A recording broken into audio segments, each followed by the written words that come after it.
தொடர்ந்து நிகழ்ச்சியின் ஏற்பாட்டுக்குழு தலைவர், வல்லினத்தின் தோற்றுனர், எழுத்தாளர் மா நவீன் அவர்களை வரவேற்புரையாற்ற அன்புடன் அழைக்கின்றேன். இன்று நடைபெற்று கொண்டிருக்கும் இளம் எழுத்தாளர் விருதளிப்பு விழாவில் கலந்து கொள்ள வந்திருக்கும் அவையில் அமர்ந்துள்ள சிறப்பு விருந்தினர்களுக்கும் அரங்கில் அமர்ந்துள்ள இலக்கிய வாசகர்களுக்கும் என்னுடைய வணக்கத்தை முதலில் தெரிவித்துக் கொள்கிறேன். இந்த வரவேற்புரையில் முக்கியமாக 3 விடயங்கள் குறித்து மட்டும் பேசிவிட்டு அமரலாம் என்று நினைக்கிறேன். முதலாவது, விருது என்பது என்ன, அல்லது ஒரு எழுத்தாளரை கௌரவித்தல் என்பது என்ன என்பது குறித்த தெளிவு நமக்கு இருக்கும் பட்சத்தில் தான் அந்த விருது மதிப்பு பெறுகிறது என்று நினைக்கிறேன். எந்த மாலைக்கும் கழுத்தை நீட்டக்கூடிய, அல்லது எந்த கேடயத்திற்கும் கைகளை நீட்டக்கூடிய, எந்த பாராட்டுக்கும் சென்று சேரக்கூடிய கால்களுக்கு இலக்கியத்தில் எந்த விதமான மரியாதையும் இல்லை என்பதை நாம் முதலில் தெளிவுபடுத்திக் கொள்ள வேண்டும். கிடைக்கக்கூடிய அத்தனை அங்கீகாரங்களும் அங்கீகாரங்கள் தானா? அது உண்மையில் அந்த படைப்பாளியை கௌரவிக்கத்தான் வழங்கப்படுகிறதா, அல்லது வழங்குபவர் தன்னைத்தானே கௌரவித்துக் கொள்வதற்காக நான் உனக்கு வழங்குகிறேன் பார் என்று தன்னைத்தானே பெருமிதப்படுத்திக் கொள்வதற்காக வழங்கப்படுகின்றதா என்ற தெளிவு எழுத்தாளருக்கு இருப்பது அவசியம். பிறகு வழங்கப்படுகின்ற ஒரு விருதுக்கு பின்னால் இருக்கக்கூடிய, அமைக்கக்கூடிய ஒரு மேடைக்கு பின்னால் இருக்கக்கூடிய அரசியல் தெளிவு இல்லாத ஒரு எழுத்தாளர் அவர் சமுதாயத்திற்கு எழுதி எதையுமே செய்யப்போவதில்லை என்ற கடந்த காலங்களில் நாம் பார்த்து கொண்டிருக்கிறோம். உதாரணமாக ஒன்று சொல்லலாம். நேற்று ஒரு விழா நடந்தது. 60 ஆண்டுகளாக எழுதிய ஒரு பெண் எழுத்தாளருக்கு மலேசியா புக் ஆஃப் ரெக்கார்ட் என்ற ஒரு விருதை வழங்கி கௌரவிப்பதாக அறிவித்திருந்தார்கள். அதற்கு 2 நாட்களுக்கு முன்பு ஒரு உணவகம் தொடர்ந்து 24 மணி நேரம் சாப்பாட்டை இலவசமாக வழங்குகிறோம் அப்படின்னு சொல்லிட்டு அவங்களுக்கு ஒரு புக் ஆஃப் ரெக்கார்ட் கிடச்சிருக்கு. இன்றைக்கு நாளைக்கு நீங்கள் முடிவு பண்ணி ஒரே ஒரு முட்டையை எடுத்துக்கிட்டு இந்த அரங்கில் 30 நிமிடம் சொல்லிட்டு வந்தாக்க உங்களுக்கும் மலேசியா புக் ஆஃப் ரெக்கார்ட் கிடைக்கும். இந்த மலேசியா புக் ஆஃப் ரெக்கார்ட் அப்படின்றது அதற்கும் இலக்கியத்துக்கும் என்ன சம்பந்தம் என்று கேட்கக்கூடிய ஒரு பார்வை இருந்தால் மட்டுமே இளைஞர்கள் இலக்கியத்தில் புதிதாக எதையாவது ஒன்றை செய்ய முடியும்.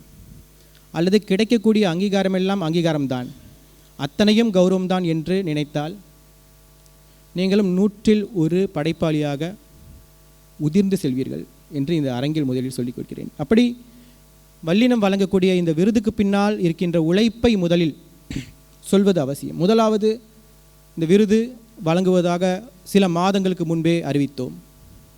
அந்த அறிவிப்பு வல்லினத்தில் மட்டுமல்லாமல் சில ஏடுகளிலும், தமிழில் அதிகம் வாசிக்கப்படுகின்ற ஜெயமோகன் போன்ற எழுத்தாளர்களின் தளங்களிலும் விரிவாக வெளிவந்தது.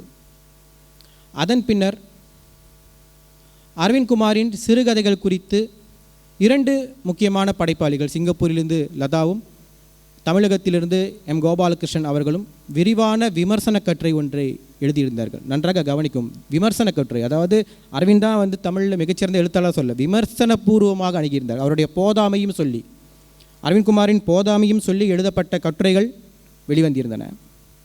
அதன் பிறகு அந்த சிறுகதைகள் நூலாக பதிப்பிக்கப்பட்டு தொகுத்து இன்று வெளியீடு காண உள்ளது. இது தவிர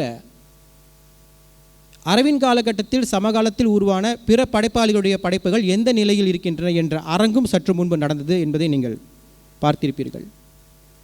இப்படி ஒரு விருதுக்கு பிறகு, விருது வழங்குவதற்கு முன்பு இத்தனை படிநிலைகளை தாண்டி வர வேண்டியது.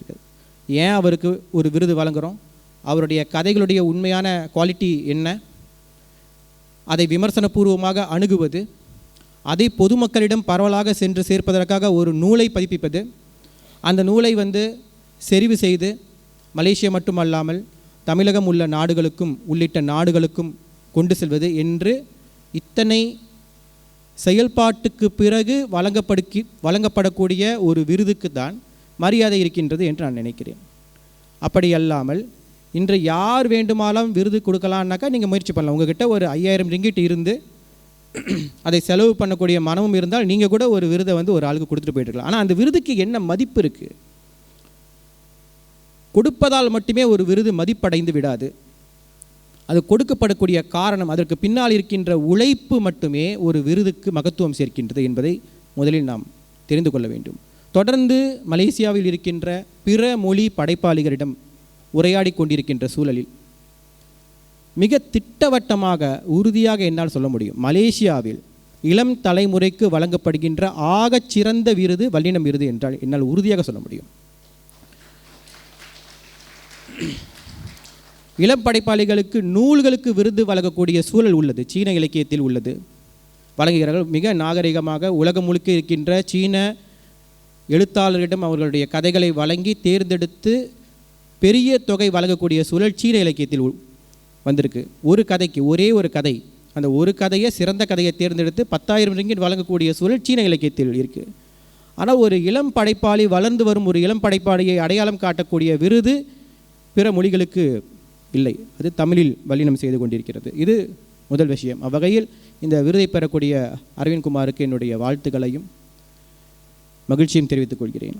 இரண்டாவது விஷயம், வல்லினத்தின் அடுத்த திட்டங்கள் என்ன என்பதையும் இந்த அரங்கில் சொல்வது அவசியம். இன்றைய காலகட்டத்தில் நாம் ஒரு மலேசிய எழுத்தாளர் என்று சொல்லிக்கொள்ளும் பட்சத்தில் 2 முக்கியமான நடவடிக்கைகளை அடுத்த வருடம் செயல்படுத்தப் போகிறோம். அதற்கான வேலைகளை ஆரம்பித்து விட்டோம். முதலாவது, மொழிபெயர்ப்பு கதைகள். நம்முடைய இலக்கியங்கள் அதிகபட்ச லட்சியமாக நம்மகிட்ட என்ன இருக்கிறாங்க, நம்முடைய படைப்புகளை தமிழ் வாசகர்கள் வாசிக்க வேண்டும், உலகம் முழுக்க இருக்கின்ற தமிழ் வாசகர்கள் வாசிக்க வேண்டும் என்று இருக்கிறது. அப்படி அல்லாமல் இன்று நாம் மலேசியாவில் வாழ்ந்து கொண்டிருக்கிறோம், பல்லின மக்களிடையே வாழ்ந்து கொண்டிருக்கிறோம்.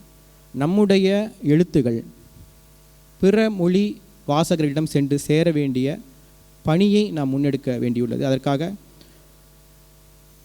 மலேசிய இலக்கியத்தில் மிக சிறந்த 10 கதைகளை மொழிபெயர்க்கும் பணி ஆரம்பிக்கப்பட்டுள்ளது. அதே சமயத்தில் சீன இலக்கியத்தில் தேர்ந்தெடுக்கப்பட்ட 7 கதைகள் தமிழுக்கு மொழிபெயர்க்கும் பணி நடந்து கொண்டிருக்கிறது. நடந்து முடிந்துவிட்டது, அதை எடிட் பண்ணணும்.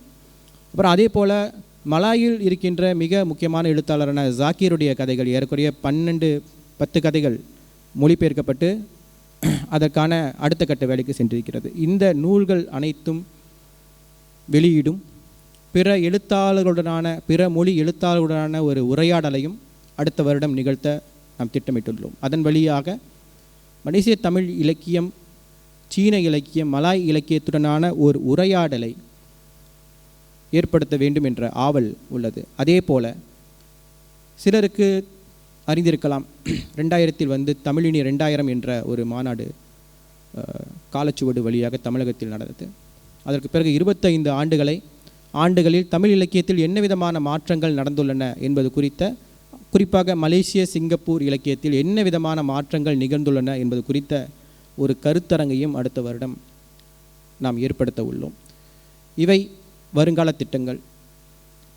மூன்றாவது விஷயம், இந்த திட்டங்களை அமுல்படுத்துவதற்கு வல்லினத்திற்கு 2 விதமான உதவிகள் எப்போதுமே தேவை. ஒன்று, இதை செய்யக்கூடிய ஆற்றல் மிக்க இளைஞர்கள் அல்லது ஆளுமைகள், மொழிபெயர்ப்பு உள்ளிட்ட பல்வேறு பணிகளையும் அல்லது இது போன்ற நிகழ்ச்சிகளை ஒருங்கிணைத்து உடன் வரக்கூடிய நண்பர்களும் நம்முடன் இருக்க வேண்டியது அவசியம். இரண்டாவது, நமக்கு தேவையாக உள்ளது பொருளாதார பலம். இது 2ம் இருந்தால் மட்டுமே எதையும் நம்ம முன்னகர்த்த முடியும். காலையில் முதல்ல அறிவிப்பாளர் சொல்லும்போது சொன்னார், நம்ம வாசகர்கள்ட்ட ஆதரவை எதிர்பார்க்குறோம். நான் சொன்னேன், அந்த வார்த்தையை சொல்லாதீங்க சொன்னேன். ஆதரவுலாம் யார்ட்டையும் எதிர்பார்க்குறதில்ல. மலேசிய இலக்கியத்தை முன்னெடுக்கிறதுக்காக நாங்கள் சில வேலைகளை செய்து கொண்டிருக்கிறோம். உங்கள் அனைவருக்கும் அந்த கடமை உண்டு. அந்த கடமை உணர்வோடு எங்களோடு சேர்ந்து நீங்கள் இணைந்து கொள்ளும் பட்சத்தில் நாம் அனைவருமாக சேர்ந்து அந்த மலேசிய இலக்கியத்தை முன்னகர்த்த முடியும். எனவே எங்களோடு வல்லினம் செயல்பாடுகளோடு யாரெல்லாம் இணைய முடியுமோ தாராளமாக எங்களை அணுகலாம். நன்றி.